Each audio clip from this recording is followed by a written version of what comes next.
आखिर में मलिया आगे आई। इसने अपना नीला मेकअप और भी गहरा कर लिया। उसने अपने कमरे में जाकर एक छोटा सा जादुई आईना निकाला जिसमें वो अपने आंसुओं से नीले रंग की बूंदें बनाती थी। उसने आहिस्ता आहिस्ता अपने आंखों के सामने हाथ फेरा और बोली, ओ मेरा नीला रंग, तुम मेरी खुशी हो, मेरी मोहब्बत। आज मुझे तुम्हारी जरूरत कभी से भी ज्यादा है। इसने अपने हाथों से एक बहुत बड़ी नीली चमकदार बूंद बनाई और इसे सीने पर रख लिया।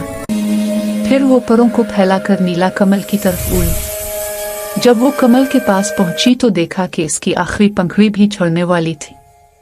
मलिया कमल के सामने घुटनों के बिल बैठ गई।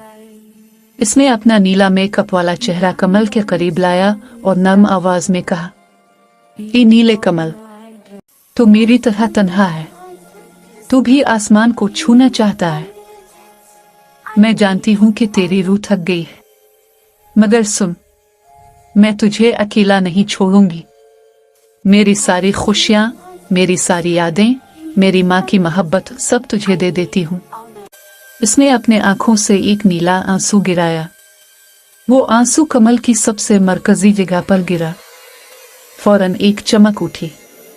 कमल ने हल्का सा हिलना शुरू किया। पंखुड़ियां आहिस्ता आहिस्ता खिलने लगी।